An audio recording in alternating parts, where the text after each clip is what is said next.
BTS of the lies ribbons para Parang ang nice na parang ang fun pala. Ang fun to get to know Jesus. Hi everyone! Welcome or welcome back. This video is very exciting for me kasi gagawin natin ang DIY for baby's first birthday.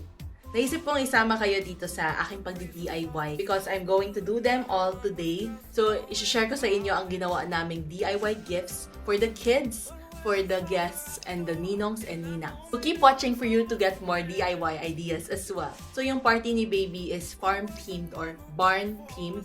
So, I opted for wooden ones na mga giveaways, mga animal ones, and also yung mga native na parang mga ratan. I will share them with you all one by one, and I'll also share with you kung saan ko sila lahat binili. All the links will be put down below as well for your convenience.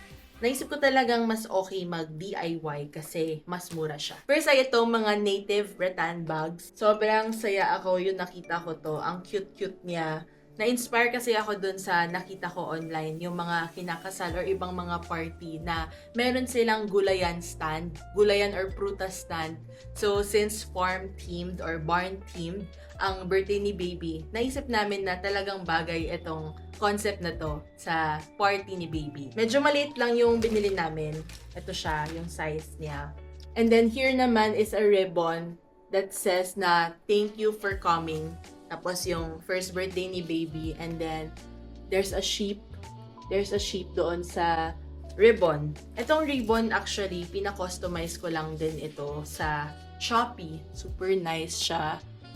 I actually have been buying from this shop for quite some time now, and they never fail. Super okay siya.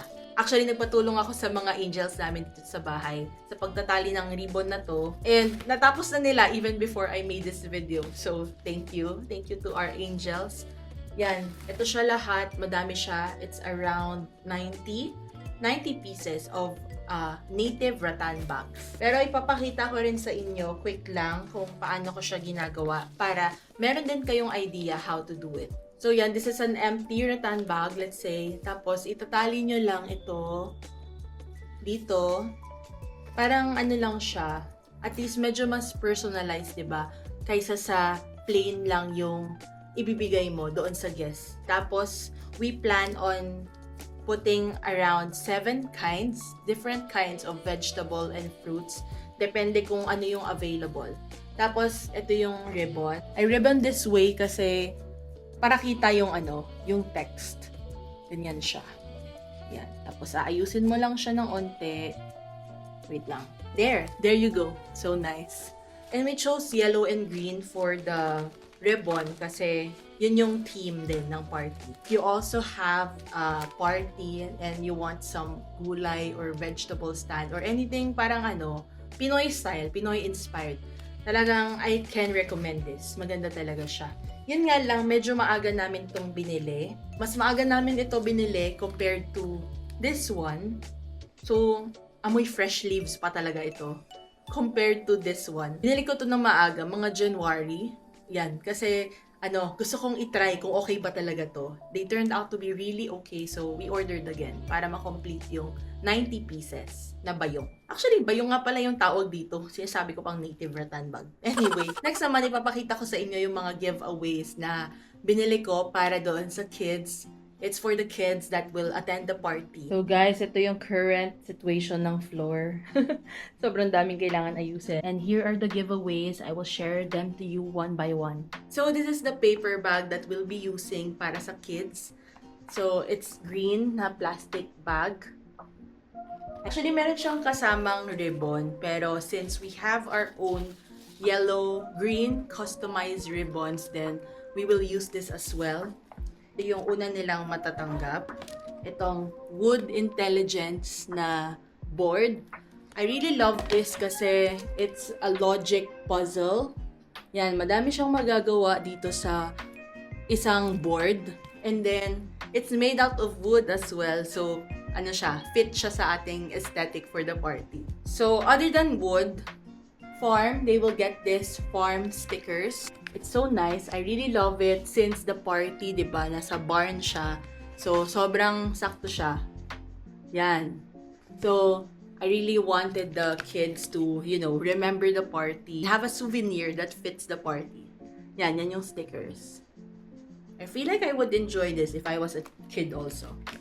So, yan. And then, this one, mga XOXO na patches.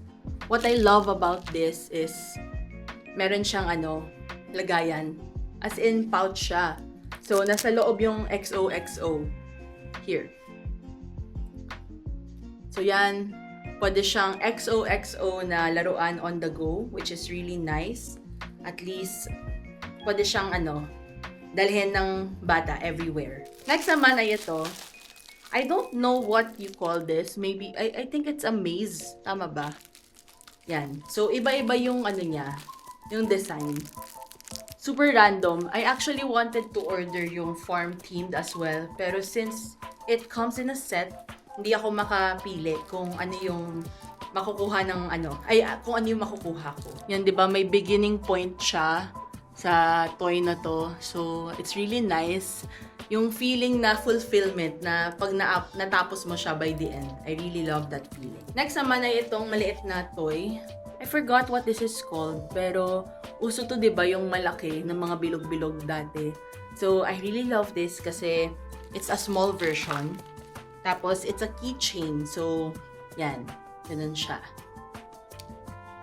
Since the party of our baby has a real sheep on it sa party, as in feeding the sheep talaga na activity, it's nice to have this.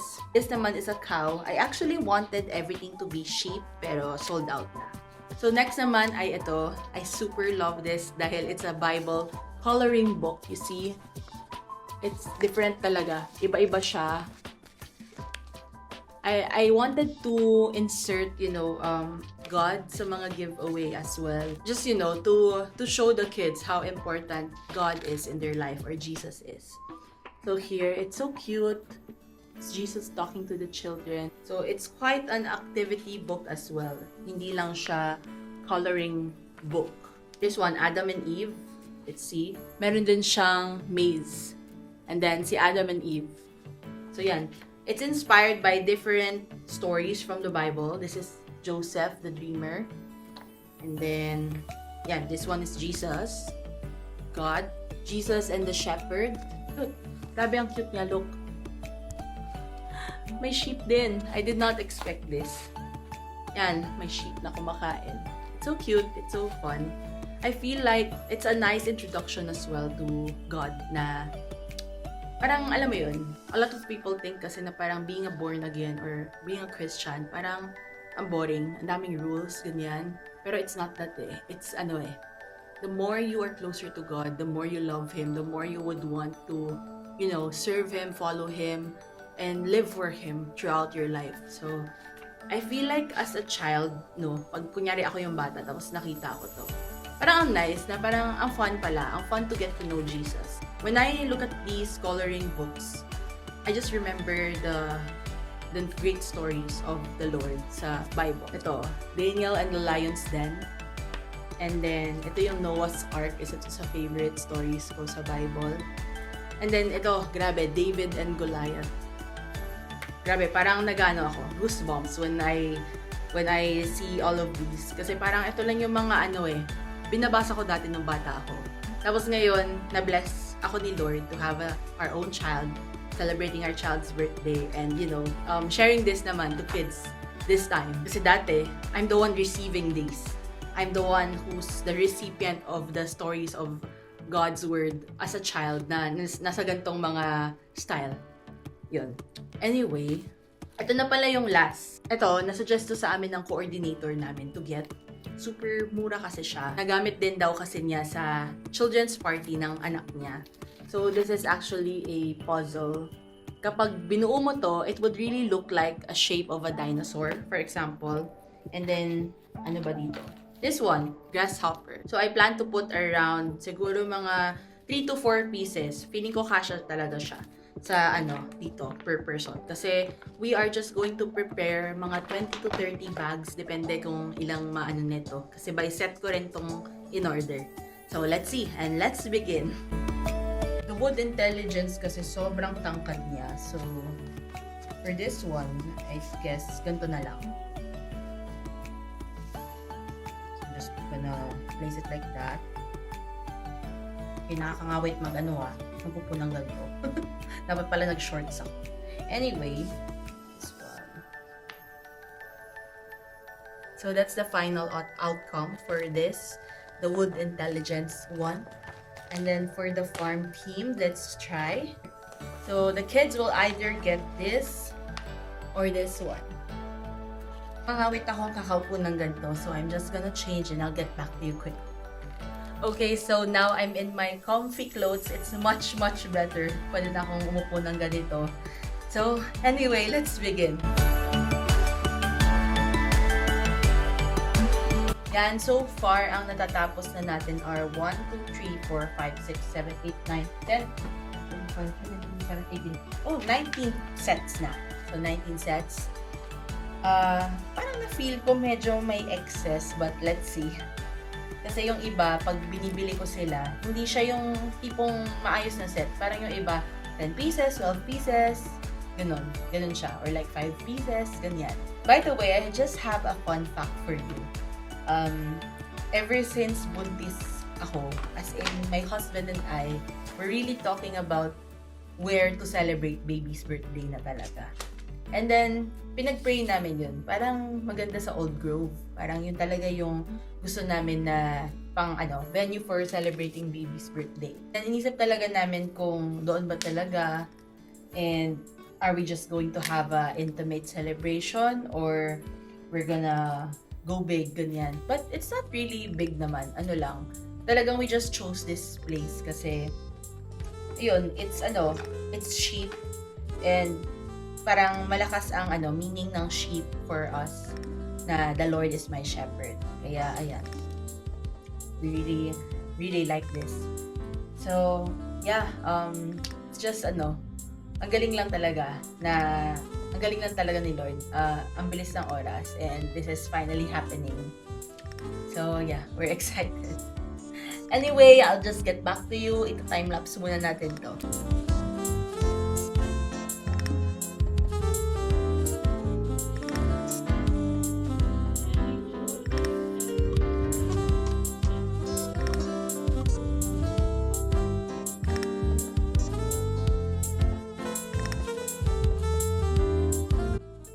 Ito na siya ngayon. I think another 20 minutes, I guess, or less pa. Almost done na rin. So yeah, here's the current situation.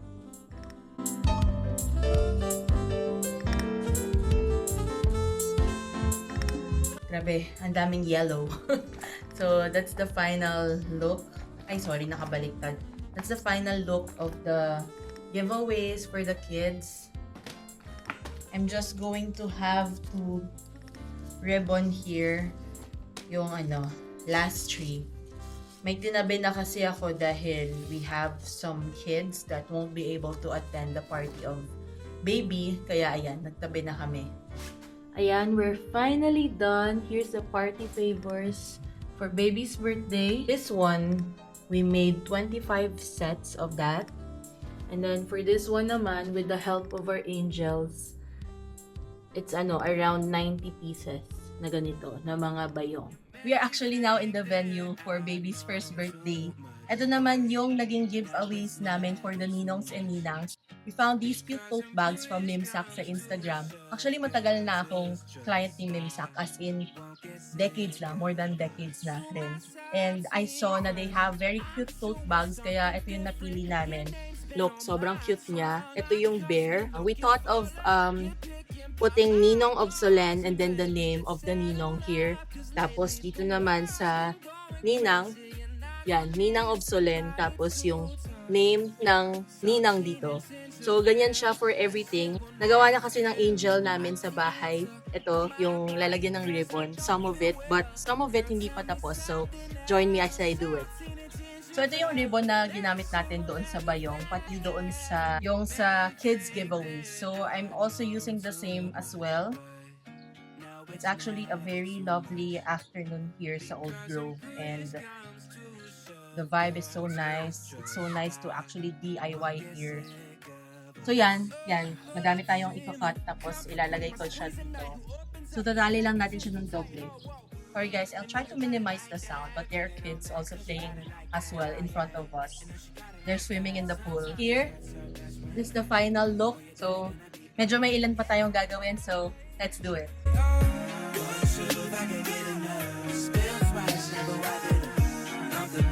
How do you feel, Papa? Like a Papa Bear.